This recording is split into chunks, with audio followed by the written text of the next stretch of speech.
હવે પત્રાંક 687 મુંબઈ વૈશાખ સુદ 11 ભોમ 1952 સૌભાગભાઈ પર આ પત્ર છે. ઓમ ઘણા દિવસ થયા હાલ પત્ર નથી તે લખશો. સૌભાગભાઈને લખે છે કે ઘણા દિવસ થયા હાલ પત્ર નથી તે લખશો. અત્રેથી જેમ પ્રથમ વિસ્તારપૂર્વક પત્ર લખવાનું થતું તેમ કેટલાક વખત થયા ઘણું કરીને તથારૂપ પ્રારબ્ધને લીધે થતું નથી. પહેલા અમે ઘણા વિસ્તારથી તમને પત્રો લખતા હતા, પણ હમણાં કેટલાક વખત થયા એવા લંબાણથી પત્રો અમારા એવું પ્રારબ્ધ એવું છે તેને લઈને અમે લખતા નથી.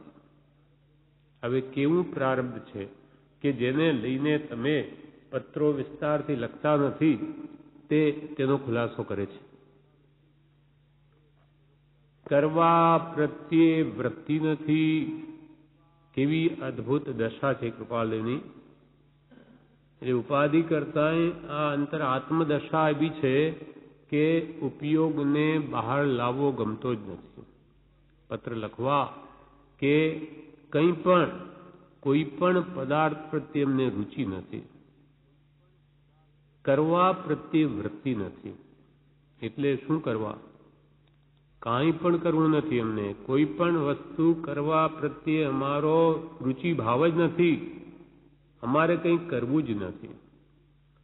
કરવા પ્રત્યે વૃત્તિ નથી, અથવા એક ક્ષણ પણ જેને કરવું ભાસતું નથી.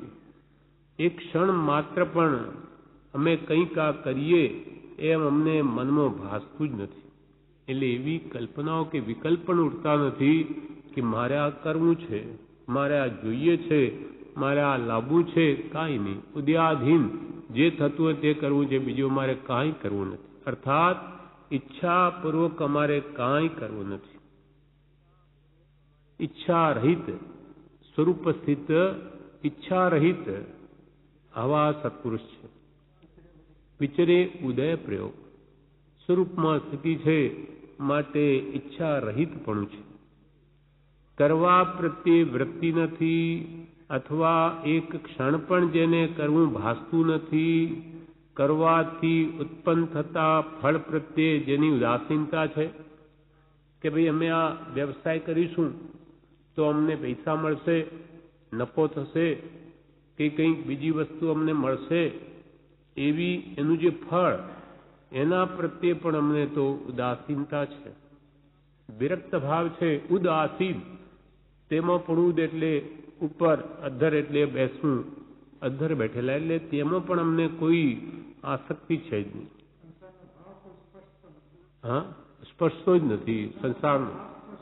હા, એટલી અદ્ભુત દશા છે કે વ્યવસાયમાં બેઠા છતાં આનાથી અમને લાભ થશે કે નુકસાન એની કંઈ પડી નથી. જે થવાનું સિદ્ધ થશે.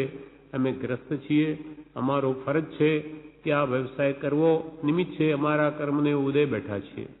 હવે જે થવું હોય તે થાય. કરવા પ્રત્યે વૃત્તિ નથી, અથવા એક ક્ષણ પણ જેને કરવું ભાસતું નથી. કરવાથી ઉત્પન્ન થતા, આ કરવાથી વ્યવસાય આદિ કરવાથી ઉત્પન્ન થતા ફળ પ્રત્યે જેની ઉદાસીનતા છે, તેવા કોઈ આપ્ત પુરુષ તથારૂપ પ્રારબ્ધ યોગથી પરિગ્રહ સંયોગ્યાદિમાં જોવામાં આવતા વર્તતા દેખાતા હોય. કૃપાલદેવ આ પોતા વિશેની જ વાત છે, પણ શું કે છે? હા, તેવા કોઈ આપ્ત પુરુષ. આપ્ત એટલે વિશ્વાસ, આપ્ત એટલે પ્રાપ્ત પુરુષ. જેને આત્મજ્ઞાનની પ્રાપ્તિ છે તે જ મોક્ષ માર્ગમાં આપ્ત પુરુષ છે. એ વિશ્વાસ કરવા લાયક મોક્ષ માર્ગમાં જેના આધારે વર્તી શકા એવા જ્ઞાની પુરુષ તે આપ્ત પુરુષ છે. તેવા કોઈ આપ્ત પુરુષ તથારૂપ પ્રારબ્ધ યોગથી, એવો એમને કોઈ પ્રારબ્ધનો ઉદય હોય કે ભાઈ તમારે કંઈ કરવું જ નથી, કે એક ક્ષણ પણ તમને આ કરવું ભાસતું નથી, એના ફળ પ્રત્યે કોઈ રુચિ નથી, પણ તો શા માટે કરો છો? પણ એવો ઉદય છે. ભગવાન તીર્થંકરોને ઘરમાં રહેવો ભાસતું રુચિ નથી, 1000 વર્ષના સંયમી જેટલો ત્યાગ વૈરાગ્યના અંતરમાં હોય છે. તો આપણા જેવા તો એમ જ કે તમને એટલો બધો વૈરાગ્ય, સાધારણ વૈરાગ્ય તે મુનિ થઈને ચાલ્યા ગયા, અને એના કરતા 1000 ગણો તમને વૈરાગ્ય હોય તો ઘરમાં શું કામ બેઠા? આવું પ્રારબ્ધ છે જે ભોગવ્યા વગર છૂટકો નથી, માટે બેઠા. એટલે જ્ઞાની પુરુષની ઓળખાણ સામાન્ય વ્યક્તિ નહીં કરી શકે. એનું ગજુ નથી કે એની અંતર આત્મદશાને ઓળખી શકે, કે પોતાનું આ અંતરકરણ તો મલિન છે, કેવી રીતે ઓળખી શકે? જેમ કે એક કાચ હોય, આરીસો, મોઢું આપણે જોઈએ પણ એના ઉપર ચૂનો લાગેલો હોય, તેલ લાગેલું હોય તો મોઢું દેખ પ્રતિબિંબ પડે જ નહીં. એમ આપણું જે મલિન અંતઃકરણ છે એમાં જ્ઞાની પુરુષની નિર્મળ આત્મદશાનું પ્રતિબિંબ ક્યાંથી પડે? એમ તથારૂપ પ્રારબ્ધ યોગથી પરિગ્રહ સંયોગાદિમાં વર્તતા દેખાતા હોય. પ્રારબ્ધનો એવો ઉદય હોય કે પરિગ્રહ ચારે બાજુ, પરિગ્રહ પરી એટલે ચારે બાજુથી, ગ્રહ એટલે પકડે, એવી રીતે ચારે બાજુથી પરિગ્રહ જેમને પકડેલો હોય. પરિગ્રહ સંયોગ આદિ, આવા સંયોગો કુટુંબાદિના, કૃપાલદેવને આ ફરજનનું પણ એ જોગ હતો. આટલા પુત્રો, 2 પુત્રો 2 પુત્રી વગેરે હતા, કે સ્ત્રી કે ભાઈ કે બહેનો વગેરે, એ બધો સંયોગ છે, પરિવાર સંયોગ. ઋષભદેવ ભગવાનને 100 પુત્રો, આવા આ બધા સંયોગ છે. પ્રારબ્ધ યોગથી પરિગ્રહ સંયોગાદિમાં વર્તતા દેખાતા હોય. અને જેમ ઈચ્છક પુરુષ પ્રવૃત્તિ કરે, ઈચ્છક પુરુષ, પરિગ્રહનો ઈચ્છક, આપણા જેવા જેવી પ્રવૃત્તિ કરે તેવી જેની બાહ્ય પ્રવૃત્તિ દેખાતી હોય. હા, અને જેમ ઈચ્છક પુરુષ પ્રવૃત્તિ કરે, ઉદ્યમ કરે, તેવા કાર્ય સહિત પ્રવર્તમાન જોવામાં આવતા હોય. ઉપરથી દેખાય કે સામાન્ય મનુષ્યની જેમ આમ પરિગ્રહમાં પ્રવૃત્તિ કરે એમ દેખાતા હોય, એમ તેવા કાર્ય સહિત પ્રવર્તમાન જોવામાં આવતા હોય, તો તેવા પુરુષને વિશે જ્ઞાન દશા છે એમ શી રીતે જાણી શકાય? હા, કેમ કે જ્યાં સામાન્ય વ્યક્તિની જેમ પ્રવૃત્તિ બાહ્યથી દેખાતી હોય, કુટુંબ હોય, વ્યવસાય હોય, અને કે આ તો જ્ઞાની છે, તો એવા પુરુષને વિશે જ્ઞાન દશા છે, એના આત્મામાં જ્ઞાની જેવી દશા છે એમ શી રીતે જાણી શકાય? એટલે તે પુરુષ આપ્ત એટલે પરમાર્થ પ્રત્યે પ્રતીતિ કરવા યોગ્ય છે, અને તે પુરુષ પાછા મોક્ષ માર્ગ માટે માર્ગદર્શન આપી શકે, એના કહ્યા પ્રમાણે વર્તી શકાય એવા આપ્ત પુરુષ છે. પરમાર્થ અર્થે પ્રતીતિ કરવા યોગ્ય એવા છે, એ કેવી રીતે જ માનવું? અથવા જ્ઞાની છે એમ કયા લક્ષણે ઓળખી શકાય? સૌભાગભાઈને લખે છે કે આવા કોઈ પુરુષ હોય તો એને કેવી રીતે ઓળખવા? પોતાની જ વાત છે. અથવા જ્ઞાની છે એમ કયા લક્ષણે ઓળખી શકાય? કદાપી કોઈ મુમુક્ષુને બીજા કોઈ પુરુષના સત્સંગ યોગથી એમ જાણવામાં આવ્યું. કોઈ બીજા મુમુક્ષુ કે આ તો જ્ઞાની છે, હો, હા જ્ઞાની છે, એમ કદાપી કોઈ મુમુક્ષુને બીજા કોઈ પુરુષના સત્સંગ યોગથી એમ જાણવામાં આવ્યું કે આ તો જ્ઞાની પુરુષ છે, તો તે ઓળખાણમાં ભ્રાંતિ પડે તેવો વ્યવહાર તે સત્પુરુષ વિશે પ્રત્યક્ષ દેખાય છે. કે તમે કહો છો જ્ઞાની, પણ મેં તો ત્યાં જઈને જોયું તો એ તો ધંધો કરતા હતા, અને એમને તો ઘરે બૈરા છે, છોકરા છે. આ કેવી રીતે જ્ઞાની હોઈ શકે? તે ઓળખાણમાં ભ્રાંતિ પડે, શંકા આવે તેવો વ્યવહાર તે સત્પુરુષ વિશે પ્રત્યક્ષ દેખાય છે. તે ભ્રાંતિ નિવૃત્ત થવા માટે મુમુક્ષુ જીવે તેવા પુરુષને કેવા પ્રકારથી ઓળખવા ઘટે? હવે એમના જ્ઞાનીનું શું છાપ? કેવી રીતે એવા પુરુષને ઓળખવા ઘટે કે જેથી તેવા વ્યવહારમાં વર્તતા પણ, ભલે ને વ્યવસાય કરતા હોય કે વ્યવહારમાં હોય તો પણ તે જ્ઞાની છે, તેથી તેવા વ્યવહારમાં વર્તતા પણ જ્ઞાન લક્ષણપણું તેના લક્ષમાં રહે એમ વર્તા છતાં પણ એ જ્ઞાની છે એ વાત સાધારણ વ્યક્તિના કેમ લક્ષમાં રહે? એને કેવી રીતે ઓળખવા? સૌભાગભાઈને પૂછે છે, જવાબ આપો. જેમ કે દેવકર્ણજી હતા, એ પ્રભુશ્રીને શું કહે? બીજા મુનિઓને કે આ તો ભોળા છે, પ્રભુશ્રી તો ભોળા છે, માટે એ કૃપાળદેવને પોતાના ગુરુ માની લીધા. એ શું વિશેષ કહેવાના છે? શાસ્ત્રોથી બહાર શું કહેવાના છે? અને શાસ્ત્રો તમે બધા વાંચ્યા છે, મને ખબર છે. એમ પોતાને જે અહમ હતો અને એ યથાર્થ માનતા નહોતા, એટલે કૃપાળદેવ પાસે પ્રભુશ્રી એમ ઈચ્છે કે દેવકર્ણજીને પણ માર્ગ સાચો મળે. વાત કરે તો કૃપાળદેવ નકારી કાઢે, એમને કે લઈ આવું કે જ નહીં, ના જ પાડે, યોગ્યતા નથી લાગતી. પછી એકવાર ચિંચ પોકલીમાં પહેલા દર્શન થાય છે, ત્યારે પણ થયું, જોઈ લીધા કે હો આવા છે. અને જ્યારે પાછા ત્યાં આવે છે, એમને લાગ્યું કે કંઈક શોભશામ શાસ્ત્રના જાણકાર તો છે, અને પછી અફળ ને સફળપણા વિશે પૂછે છે, તો કે આ શાસ્ત્રમાં ભૂલ લાગે છે કે આમાં આ ઠેકાણે મિથ્યા દ્રષ્ટિની ક્રિયા તો સફળ હોવી જોઈએ, મિથ્યા દ્રષ્ટિની ક્રિયા અફળ હોવી જોઈએ, અને સમ્યક દ્રષ્ટિની સફળ હોવી જોઈએ. મિથ્યા દ્રષ્ટિ ક્રિયા કરે તો એનું એ અફળ, અને સમ્યક દ્રષ્ટિ કરે એને ફળ આવવું જોઈએ, કેમ કે જ્ઞાનયુક્ત છે. તેમાં કંઈ ભૂલ જણાય છે. ત્યારે કૃપાલદેવ કે બરાબર છે, બિલકુલ બરાબર છે, શાસ્ત્રમાં કોઈ ભૂલ નથી. મિથ્યા દ્રષ્ટિની ક્રિયા અફળ નહીં, સફળ.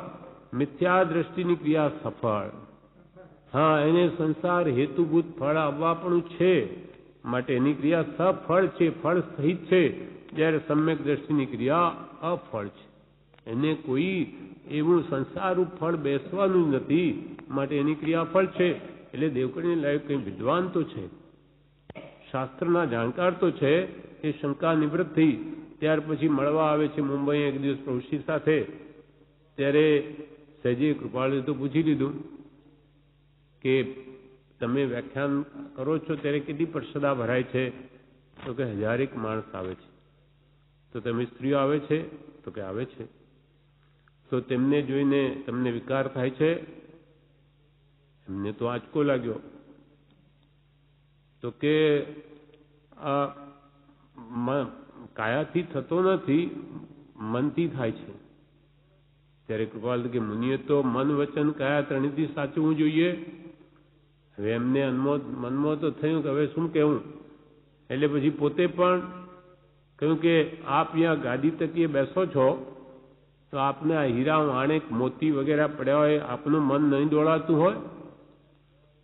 ત્યારે કૃપાલ કે મુનિ, અમને તો કાળકૂટ વિષ દેખાય છે, આ કાળકૂટ ઝેર દેખાય છે, હીરા માણેક નથી દેખાતા. આ પથ્થર છે, રખેને મોહ થઈ જાય, અમને તો ઝેર સમાન ભાસે છે. એકદમ વિચારમાં પડી ગયા. કહો આવા પુરુષ? આમ ધીમે ધીમે શ્રદ્ધાન કંઈક થતું જાય છે. અને પછી ખેડામાં જ્યારે વધારે સમાગમ થયો, ત્યારે શ્રદ્ધા એવી ફરી ગઈ ને હવે તો કે ફળ પાક્યું, રસ ચાખ્યો, હવે આજ્ઞા વડીએ સદા સુખી રહીશું. હવે તો એમના ઘોડિયા ઝુલાવવા પડે તો પણ અમને બીજો ભાવ નહીં આવે. હવે ઘોડિયા ઝુલાવવા પડે, ભલે એમના છોકરાઓ હોય, તો પણ અમને આ જ્ઞાની પુરુષ જ છે એવું દ્રઢ શ્રદ્ધાન થઈ ગયું. કેમ? તો કે પરિચયથી. પરિચય થયો અને પોતે વિદ્વાન હતા, પણ જેમ જેમ પરિચય થયો તેમ જાણ્યું કે એની નિર્વિકારતા, એની સહજ દશા જોઈને એમના પ્રત્યે ભાવ થયો કે આ ખરેખર જ્ઞાની પુરુષ છે. અને જે પ્રશ્નના ખુલાસા, એ દશા થોડી છાની રહે. જ્ઞાનીની દશા શેણ વેણ ને નેણ. શેણ એટલે એમની ચેષ્ટાઓ અજ્ઞાની કરતા સાવ જુદી પડે. એમના મન વચન કાયાની ચેષ્ટાઓ અજ્ઞાની કરતા સાવ જુદી હોય. અને વેણ એટલે વાણી પૂર્વાપર વિરોધ હોય, ક્યાંય પણ આગળ પાછળ વિરોધ ના આવે, ને અપૂર્વ વાણી હોય. અપૂર્વ પૂર્વે એવી અજ્ઞાની બોલી શકે જ નહીં બનાવટી કરીને. અને શેણ વેણ અને નેણ, નેણ એટલે નયન, એના આંખો, એની આંખોમાં નિર્વિકારતા ઝલકતી હોય. કેમ કે અંતરનો આ દર્પણ છે મોઢું, અંતરમાં જે ભાવ વર્તા હોય તે મોઢા ઉપર આવ્યા વગર નહીં રહે. એટલે શેણ વેણ નેણથી નાની પુરુષની ઓળખાણ કંઈક યોગ્યતા હોય તો જીવ કરી શકે. મુમુક્ષુતા તો જોઈએ, મુમુક્ષુના નેત્રો જ મહાત્માને ઓળખી શકે. એટલે અહીંયા કહ્યું કે એવું કહ્યું સુજ્ઞાનીને બીજા જ્ઞાનીના લક્ષણ આત્મજ્ઞાન સમદર્શિતા વિચરે ઉદય પ્રયોગ અપૂર્વ વાણી પરમ શ્રુત સદગુરુ લક્ષણ યોગ્ય. આ યોગ્ય સત્પુરુષના લક્ષણ છે. કે એ સદગુરુના લક્ષણ કયા કે એમાં પરમ શુદ્ધ ગુણ પણ વધારાનો હોય, જ્ઞાનીમાં હોય કે ન પણ હોય, પણ સદગુરુને વિશે તો એ હોય જ. સટદર્શનનું જ્ઞાન જોઈએ એમાં. એટલે એ ગાથા આત્મસિદ્ધિમાં 10મી ગાથામાં જ કહ્યું આત્મજ્ઞાન. પહેલું લક્ષણ તો જ્ઞાનીમાં આત્મજ્ઞાન હોવું જોઈએ. દેહથી ભિન્ન નિશ્ચય સમ્યક દર્શન, એનો પ્રગટ અનુભવ જોઈએ. એનો અર્થ કૃપાલદેવ અંબાલાલભાઈ લખ્યો અને કૃપાલદેવ જોઈ ગયા તે કે આત્મજ્ઞાનને વિશે જેમની સ્થિતિ છે એટલે પરભાવની ઈચ્છાથી જે રહિત થયા છે. પરભાવની ઈચ્છા નથી. પરભાવમાં બેઠા હોય ઉદયાધીન, પણ ઈચ્છા નથી, કર્તૃત્વ ભાવ જ નથી. આત્મજ્ઞાનને વિશે જેમની સ્થિતિ છે એટલે પરભાવની ઈચ્છાથી જે રહિત થયા છે તથા શત્રુ મિત્ર હર્ષ શોક નમસ્કાર તિરસ્કાર 532 પેજ ઉપર આ વાત છે. શત્રુ મિત્ર હર્ષ શોક નમસ્કાર તિરસ્કારાદિ ભાવ પ્રત્યે જેને સમતા વર્તે છે, આ સમદર્શિતા, આત્મજ્ઞાન સમદર્શિતા, સમાન ભાવ. એટલે શત્રુ હો કે મિત્ર હો, હર્ષ હો કે શોક હો, હર્ષના પ્રસંગ હો કે શોકના, કોઈ નમસ્કાર કરે ને કોઈ તિરસ્કાર બી કરે તો પણ બધા પ્રત્યે સંભાવ.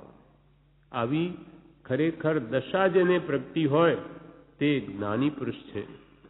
માત્ર પૂર્વે ઉત્પન્ન થયેલા એવા કર્મોના ઉદયને લીધે જેમની વિચરવાદી ક્રિયા, ઉદયાધીન વર્તન, ઉદયાધીન જેનું વિચરવું માત્ર છે. આજે અહીંયા ને જ્ઞાની પુરુષો જે વિચરે, વિહાર કરે, એમને કોઈ નિશ્ચિત નથી હોતું કે ભાઈ આજે અહીંયા અઠવાડિયું રહો છો અથવા અહીંયા શ્રાવકો આપણા ઘણા બધા માન પૂજા વાળા છે, આપણને પૂજે માને એવા, એને તો કંઈ પડતી નહીં. ઉડતું જોઈએ કે અહીંયા ઉડતું પડવાનું છે તો વહેલા ભાગે. પણ આજે અહીંયા અને કાંજે બીજે એને કંઈ પડી નથી. ઉગ્ર વિહારી હોય એવા જ્ઞાની પુરુષનો ઉદયાધીન માત્ર જેનું વર્તન હોય છે. વિચરે ઉદય પ્રયોગ અપૂર્વ વાણી, એટલે અજ્ઞાની કરતા જેની વાણી પ્રત્યક્ષ જુદી પડે. આપણે બધું બનાવટી લોકોને સારું દેખાડવા પણ બોલીએ, કામ ક્રોધ માન માયા લોભવશ વાણી નીકળે, જ્યારે એની તો કશાય ભાવ રહિત હોય. એટલે સહજ સ્વભાવે એ પૂદગલો વાણીના ખરવાનો હોય તો બોલે ને તો બોલે જ નહીં. અને એ પણ અનુભવયુક્ત, અનુભવ સહિત વાણી હોય, પૂર્વાપર અવિરોધ હોય. અનુભવથી યુક્ત હોવાથી આગળ કે પાછળ એ વાતમાં કદી વિરોધ આવે નહીં. એવી અજ્ઞાની કરતા જેની વાણી પ્રત્યક્ષ જુદી પડે અને સદગુરુનું આ વધારાનું લક્ષણ તે પરમ શ્રુત ગુણ કે ષટ દર્શનના તાત્પર્યને જે જાણે છે, 6 દર્શનોને જે જાણે તે સદગુરુના ઉત્તમ લક્ષણો છે. વળી કૃપાલદેવે કહ્યું અપૂર્વાણી પરમ શ્રુત સદગુરુ લક્ષણ યોગ્ય. બીજી ગાથા ફરી કૃપાલદેવે કે સ્વરૂપ સ્થિત ઈચ્છા રહિત વિચરે પૂર્વ પ્રયોગ અપૂર્વાણી પરમ સદગુરુ લક્ષણ યોગ. ત્યાં 2 વાત બીજી રીતે મૂકી, સ્વરૂપ સ્થિત અથવા આત્મજ્ઞાન. આત્મ સ્વરૂપને વિશે જેની સ્થિતિ છે અને ઈચ્છા રહિત, એટલે વિષયને માન પૂજાદી ઈચ્છાથી જે રહિત છે, એ સાચા આત્મજ્ઞાની ગુરુને 5 ઇન્દ્રિયના વિષયોની ઈચ્છા હોય નહીં અને માન પૂજાની ઈચ્છા હોય નહીં. મને લોકો માને કે પૂજે એ ભાવ જેના અંતરમાં હોય જ નહીં. જે આજે મોટે ભાગે કહેવાતા જ્ઞાનીઓમાં દેખાય છે એ સાચા જ્ઞાનીમાં નહીં હોય. કે કહેવાતા ભલે ત્યાગી સાધુ હોય પણ માન પૂજાનો ભાવ તો હાડો હાડ હોય, અને એ પણ ધર્મના નામે પાછું હોય કે અમે આવીએ એટલે તમારે સામયું કરવું જોઈએ, તો જૈન ધર્મની પ્રભાવના છે. પણ અંતરમાં પોતાના માન મોટાઈની ઈચ્છા હોય, એ પોતાને ભાન નથી, અર્થાત એ દોષો કોને જોવા છે, એવી કાળ સ્થિતિ છે. એટલે આપણે તો આવા જ્ઞાની જોઈએ કે જે આવા માન પૂજાની વાસનાથી રહિત હોય. વાસિત બોધ આધાર એવા જ્ઞાની નહીં જોઈએ, નિર્વાસિત બોધ જોઈએ. તે તો હે કુંઠનાથ ભગવાન, હે અજીતનાથ ભગવાન તારો છે. હવે અહીંયા કે છે તો એ જ્ઞાની પુરુષની આવી દશા હોય, તે આવા લક્ષણો હોય, એટલે કૃપાલ કે અથવા જ્ઞાની છે એમ કયા લક્ષણે ઓળખી શકાય? હા, આત્મજ્ઞાન હોય, સંભાવ હોય, સુખ દુઃખ કે સુખ દુઃખ કે હર્ષોકના વખતમાં કે અપમાન તિરસ્કાર વગેરેમાં જેને સંવૃત્તિ હોય, અને વિચરે ઉદય પ્રયોગ અપૂર્વજની વાણી હોય, અને જ્ઞાન પરમ શુદ્ધ ગુણ હોય, એ સદગુરુના લક્ષણ છે. અથવા કયા લક્ષણે ઓળખી શકાય? તો કે આ લક્ષણે. હા હા, બરોબર છે, કે જેને કંઈ કરવું જ નથી, ઉદયાધીન જે થાય તે કરવું છે. અને અજ્ઞાની તે તો ઘણું બધું કરવું હોય, પણ એના હાથમાં કંઈ જ નથી. થાય છે બધું કર્મને આધીન, પણ એ માને હું કરું છું, બધું હું કરું ને તો જ થાય, નહીં તો કાંઈ નહીં થાય. બસ ત્યાં જે બંધાય છે, બાકી તો જે કાળે થવાનું છે તે જ થાય છે. હું કરું એ જ અજ્ઞાનતા, શકટનો ભાર જેમ શ્વાન તાણે. કૂતરું ચાલે ગાડાની, હું છું ને તો આ ગાડું ચાલે, કૂતરાને એમ થાય. તેવી સ્થિતિ આપણી છે કે હું છું ને તો જ આ ઘર દીપે, હું મરી જઈશ ને તો આ છોકરાઓ શું વ્યવહાર સાચવે, કોણ જાણે શું થઈ જશે, એમ માની બેસે છે. પણ એ મરી ગયા આપણા બાપ દાદાઓએ તો એનો ઘર વ્યવહાર ચાલતો જ હોય છે, ઓછા વધતા પ્રમાણમાં બધામાં. ગમે તે હોય, એથી આપણે પ્રયોજન નથી, આપણે આપણું જોવું જોઈએ. વળી કૃપાલદેવ પોતે જ ઉપદેશ 719 પાન ઉપર કે છે, પ્રશ્ન સત્પુરુષ કેમ ઓળખાય? ત્યાં પૂછ્યું ને સૌભાગભાઈને, સત્પુરુષ કેમ ઓળખાય, એને કેવી રીતે ઓળખવા? તે પોતે કે છે, ઉત્તર, સત્પુરુષો તેમના લક્ષણોથી ઓળખાય. સત્પુરુષના લક્ષણો, તેઓની વાણીમાં પૂર્વાપર વિરોધ હોય, એક તો આ મુખ્ય ગુણ. આગળ પાછળ અનુભવયુક્ત વાણી હોવાથી અજ્ઞાની આજ કંઈ બોલીએ અને કાલે કંઈ બીજી જ વાત કરીએ આપણે, કેમ કે અનુભવથી રહિત છીએ. એ અનુભવયુક્ત અનુભવીને એ કે છે, માટે ગમે તે આગળ પાછળ એમાં વિરોધ આવે જ નહીં. અને એક જ જ્ઞાનીને એવા હજારો જ્ઞાનીઓ ભેગા કરો તો બધાનો પણ એક જ અભિપ્રાય હોય, કેમ કે બધા અનુભવથી બોલે છે, અને આત્માનો અનુભવ બધાનો એક સરખો હોય. અનંતા જ્ઞાનીઓ તીર્થંકરો પૂર્વે થઈ ગયા, એ બધાનો એક જ અભિપ્રાય. ભગવાન ઋષભદેવે જે કહ્યું એ જ મહાવીર ભગવાને કહ્યું, એ જ શ્રી કૃષ્ણ આદિ ભવિષ્યમાં કહેશે, અને એ જ અનંતા પૂર્વે તીર્થંકરો થઈ ગયા એમની એ જ કહ્યું. કેમ કે એક હોય ત્રણ કાળમાં, પરમારથનો પણ તો ત્રણેય કાળમાં એક જ હોય, અને પ્રેરે તે પરમાર્થ ને તે વ્યવહાર સંબંધ. તે વ્યવહાર આપણો એવો વ્યવહાર શુદ્ધિ એવી હોવી જોઈએ કે આગળ જતો એ પરમાર્થને પ્રેરે, એટલે કે પરમાર્થ પ્રાપ્ત કરાવે એવો વ્યવહાર જોઈએ. તો વ્યવહાર એ જ્ઞાનીઓને સંમત છે, બીજી રીતે નહીં. પ્રેરે તે પરમાર્થને તે વ્યવહાર સંબંધ, તે જ્ઞાનીઓને સંમત છે વ્યવહાર શુદ્ધિ, કે જેને આગળ જતા પરમાર્થ શુદ્ધિ કરાવે. તેઓની વાણીમાં પૂર્વાપર વિરોધ હોય, તેઓ ક્રોધનો જે ઉપાય કહે તેથી ક્રોધ જાય. કેમ કે અનુભવીને કહે છે કે આ વ્યક્તિને કેવો પ્રકારનો ક્રોધ અથવા શું ઉપાય કહેવો, માનનો ઉપાય કહે તેથી માન જાય.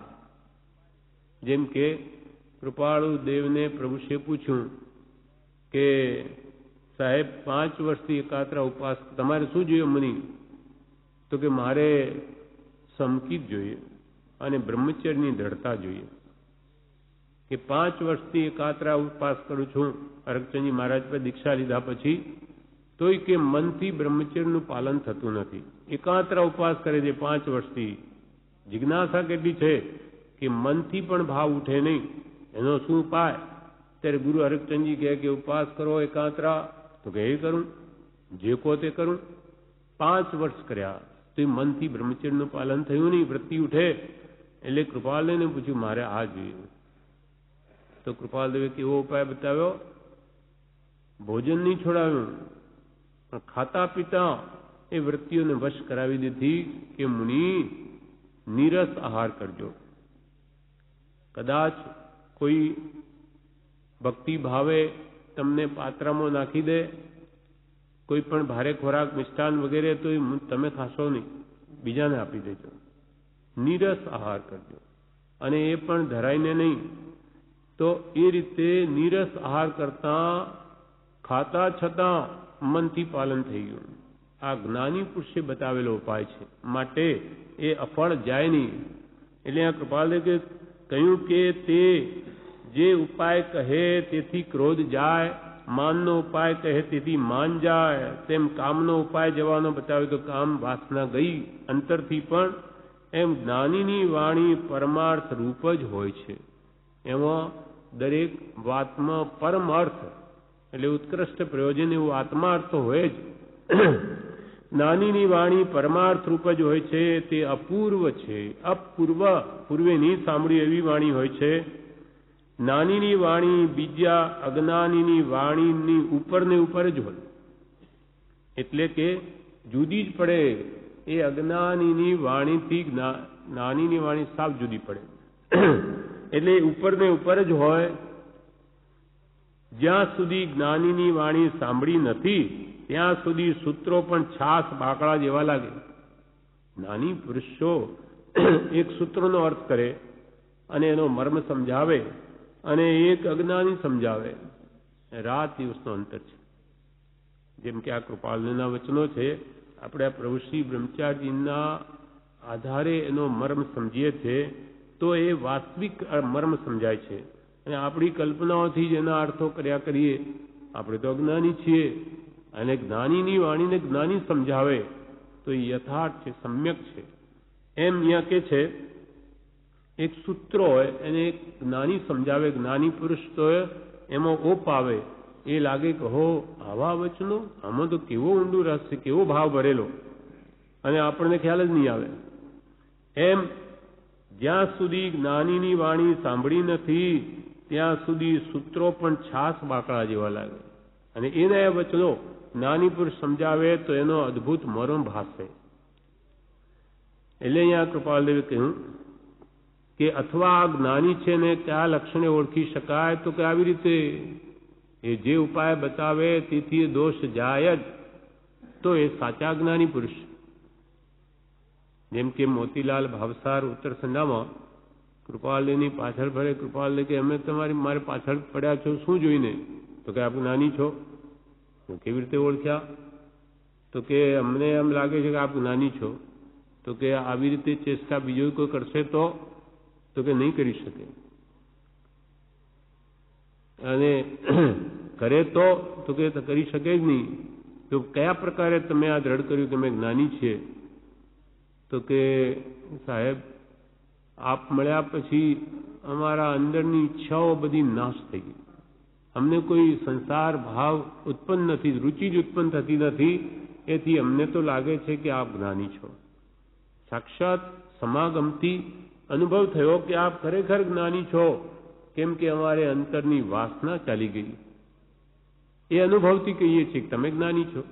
અને અજ્ઞાની પાસેથી આ વસ્તુ બની શકે નહીં, કેમ કે પોતે જે વાસિત હોય એના ભાવો એ બીજાને નિર્વાસિત ક્યાંથી કરે? અથવા જ્ઞાની છે એમ કયા લક્ષણે ઓળખી શકાય? વળી અહીંયા કહ્યું કે તે વ્યવહાર તે સત્પુરુષ વિશે પ્રત્યક્ષ દેખાય છે. તે ભ્રાંતિ નિવૃત્ત થવા માટે મુમુક્ષુ જીવે તેવા પુરુષને કેવા પ્રકારથી ઓળખવા ઘટે? ભ્રાંતિ થઈ આવે. આ 687 પત્ર આપણે વાંચીએ, એમાં કહ્યું કે મુમુક્ષુ જીવને ભ્રાંતિ થઈ આવે તો કેવા પ્રકારથી જ્ઞાનીને ઓળખવા ઘટે? તેના માટે ફરી કૃપાલદેવ 494 પૃષ્ઠ ઉપર જણાવે છે, પત્રાંક 674 કે છે વચ્ચેથી છે કે કોઈક જીવ જ્ઞાની પુરુષને કેવી રીતે ઓળખી શકે, તો કે કોઈક જીવ સત્સમાગમના યોગથી જ્ઞાની પુરુષનો સમાગમ થાય તો આ કેવા પુરુષ છે ઓળખી શકે. બીજો પ્રકાર સહજ શુભ કર્મના ઉદયથી, સહજ શુભ કર્મનો ઉદય હોય એટલે કે એ પૂર્વે કોઈ જ્ઞાની પુરુષ મળ્યા હોય અને એના સંસ્કાર પડેલા હોય. એટલે કૃપાલદેવે ગાથા લખી, ગુરુ ઓળખવા ઘટ વૈરાગ તે ઉપજવા પૂર્વિક ભાગ, તેમ નહીં તો કઈ સત્સંગ તેમ નહીં તો કઈ દુઃખ રંગ, ગુરુ ઓળખવા ઘટ વૈરાગ તે ઉપજવા પૂર્વિક ભાગ્ય. પૂર્વિક ભાગ્ય જોઈએ. પૂર્વે કોઈ જ્ઞાની મળ્યા હોય અને એ સંસ્કારો અંદર પડ્યા હોય તો અહીંયા એને સહેજે જ્ઞાની પ્રત્યે એને ભાવ આવી જાય, અથવા અહીંયા વૈરાગ્ય ભાવ હોય, વિરક્ત ભાવ, તોય જ્ઞાનીને ઓળખી શકે. ગુરુ ઓળખવા ઘટમાં, ઘટમાં સાચો વૈરાગ્ય, ઘટ શબ્દ વાપર્યો. ઉપરથી વેશ પહેરીને વૈરાગી દેખાય એ કામ ના આવે. ગુરુ ઓળખવા ઘટ વૈરાગ્ય, અંતરમાં ખરો સાચો ત્યાગ વૈરાગ્ય હોય તે ઉપજવા પૂર્વિક ભાગ્ય. પૂર્વે કંઈ આરાધના કરી હોય તો એને વૈરાગ ભાવ આવો ઉપજી આવે, અને તેમ નહીં તો કંઈ સત્સંગ, સત્પુરુષનો સત્સંગ સમાગમ હોય અને કંઈ દુઃખરંગ હોય, ઘણું જ દુઃખ હોય. એટલે કે આ સુખ ક્યાં હશે? ત્યારે કોઈ જ્ઞાની મળે, શાંતિ મળે તો કે હા, આવા પુરુષ કંઈ મને સુખ આપી શકે. એટલે દુઃખનો રંગ હોય તે શોધે તો એને વાત બેસી જાય. દુઃખમાં વાત સહેજે ગ્રહણ થાય છે. સુખમાં ધર્મ સાંભળતો નથી, દુઃખમાં એને કંઈ શોધે તો વાત બેસી જાય. એમ કે કંઈ નહીં તો દુઃખ રંગ. એટલે કૃપાલ કે જ્ઞાની પુરુષને ઓળખવા માટે કોઈક જીવ તો સત્સમાગમના યોગથી, કોઈક સહજ શુભ કર્મના ઉદયથી, અને ત્રીજું તથારૂપ સંસ્કાર પામીને જ્ઞાની પુરુષના સમાગમે તેવા સંસ્કાર પડી જાય વૈરાગ ઉપશમના, એ પામીને જ્ઞાની કે વિતરાગને તે યથાશક્તિ ઓળખી શકે. તથાપી ખરેખરું ઓળખાણ તો દ્રઢ મુમુક્ષુતા પ્રગટીએ તથારૂપ સત્સમાગમથી પ્રાપ્ત થયેલ ઉપદેશને અવધારણ કરીએ અંતરાત્મવૃત્તિ પરિણમે જીવ જ્ઞાની કે વીતરાગને ઓળખી શકે. ખરેખરી ઓળખાણ તો જ્ઞાની, કયા જ્ઞાની અને જ્ઞાની પુરુષને કોણ કરી શકે સાચી ઓળખાણ? હા, દ્રઢ મુમુક્ષુ. દ્રઢ મુમુક્ષુતા હોય, તીવ્ર મુમુક્ષુતા, છૂટું છૂટુંના ભણકારા થતા હોય, જે મોહ શક્તિથી ભયંકર રીતે મૂંઝાયેલો હોય, જેને માત્ર સતત જોઈતું હોય, એવું ખરેખરું ઓળખાણ તો દ્રઢ મુમુક્ષુતા પ્રગટી જ થાય. કાં તથારૂપ સત્સમાગમ થયો હોય જ્ઞાનીનો અને એમનો ઉપદેશ થયો હોય, એ ઉપદેશને અવધારણ કરીએ એટલે જીવનમાં વિચારીને ઉતારે તો પોતાની યોગ્યતા આવી ગઈ. એની પોતાની વૃત્તિ બહિર્મુખતાથી અંતર્મુખ થઈ હોય. એટલે અહીંયા કૃપાલદેવે કહ્યું, ખરેખરું જ્ઞાનીનું ઓળખાણ તો દ્રઢ મુમુક્ષુતા પ્રગટીએ તથારૂપ સત્સમાગમથી પ્રાપ્ત થયેલ ઉપદેશને અવધારણ કરીએ. જ્ઞાની મળ્યા પછી એના ઉપદેશને હૃદયમાં ઉતારીએ. અંતરઆત્મ વૃત્તિ પરિણમે, એની વૃત્તિ અંતરાત્મા પ્રત્યે પરિણમે જીવ જ્ઞાની કે વીતરાગને ઓળખી શકે. તો એ વીતરાગને કે જ્ઞાનીને ઓળખી શકે. બાકી તો જ્ઞાનીને ઓળખવા અત્યંત દુર્લભ છે. જો ઓળખાણ સુલભ હોત તો નિર્વાણ પણ સુલભ જ હોત. ફરી કૃપાલદેવ 690 પૃષ્ઠ પર જ્ઞાનીની ઓળખાણ વિશે જણાવે છે.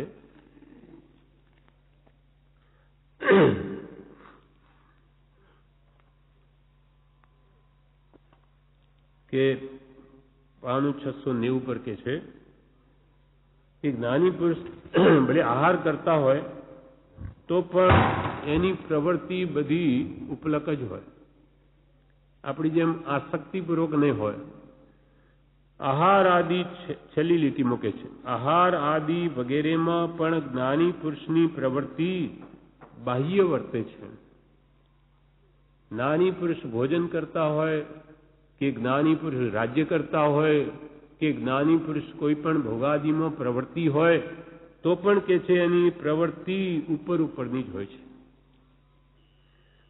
આહાર આદિ વગેરેમાં પણ જ્ઞાની પુરુષની પ્રવૃત્તિ બાહ્ય વર્તે છે. કેવી રીતે? કૃપાલદેવ સમજાવે કેવી રીતે, બાહ્ય કેવી રીતે, ઉપરથી કેવી રીતે જે ઘડો ઉપર આકાશમાં છે, મત્સ્ય વેદનું દ્રષ્ટાંત આપીને સમજાવે કે ઘડો ઉપર આકાશમાં છે અને પાણીમાં ઊભા રહીને પાણીમાં દ્રષ્ટિ રાખી બાણ સાધી તે ઊંચેનો ઘડો વિંધવો છે. એટલે માછલીના ઠેકાણે કૃપાલદેવે ઘડો લખ્યો, કેમ કે માર શબ્દને જ મારી નાખવાની ભગવાન મહાવીરની આજ્ઞા છે. એ બધી માછલી ફરે ને એની વિંધવી આંખને ભાવ જ નહીં જોઈએ. તેમ જાણે અહીંયા કે ઉપર આકાશમાં ઘડો છે એને વિંધવો છે અને નીચે જોવું પાણીમાં તો જોનારને એમ લાગે કે તો નીચે જોઈ રહ્યો છે, પણ એ જાણે છે કે ઘડો વિંધવો એટલે એની દ્રષ્ટિ તો ઉપર છે, પાણીમાંથી ઉપર જોઈ રહ્યો છે. કેવી રીતે? તો કે ઘડો ઉપર આકાશમાં છે અને પાણીમાં ઉભા રહી, પાણીની અંદર ઉભા રહી, પાણીમાં દ્રષ્ટિ રાખી, પાણીની અંદર જોઈ, બાહ્ય બાણ સાધી, બાણને ઉપર મારી તે ઊંચેનો ઘડો વિંધવો છે. લોક જાણે છે કે વિંધનારની દ્રષ્ટિ પાણીમાં છે. લોક તો જાણે કે તો અંદર પાણીમાં જોઈ રહ્યો છે, પણ વાસ્તવિક રીતે ઘડો વિંધવાનો છે તેનો લક્ષ્ય કરવા માટે વિંધનારની દ્રષ્ટિ તો આકાશમાં છે. ભલે લોકો નીચે, પણ એની દ્રષ્ટિ તો આકાશમાં છે. આ રીતે જ્ઞાનીની ઓળખાણ કોઈ વિચારવાનને હોય છે. કોઈક વિચારવાનને હોય તેને લાગે કે ભલે ને એ સંસારમાં પ્રવર્તે એમાં રસ છે જ નહીં. કેમ? તો કે એનું વર્તન જુઓ, એની વાણી જુઓ, કે એની ચેષ્ટા કે એનું નેણ જુઓ. શેણ વેણ ને નેણ સાવ જુદા પડે છે. ભલે ને એ પ્રવર્તા હોય પણ એને ક્યાં આસક્તિ છે આપણી જેમ. એટલે જ્ઞાનીના પરિચયમાં કોઈ આવે તો એને ખબર પડી જાય કે એની દશા કેવી છે, અને કંઈક જિજ્ઞાસા હોય, મુમુક્ષુતા, તો જે વાતને સમજી શકે, એના દશાનો ખ્યાલ આવી શકે. એટલે કૃપાલ કે જે નિવૃત્ત, જેથી તેવા વ્યવહારમાં વર્તા પણ જ્ઞાન લક્ષણ પણ તેના લક્ષમાં રહે. હવે એના વિવેચનમાં જણાવે છે બ્રહ્મચારી,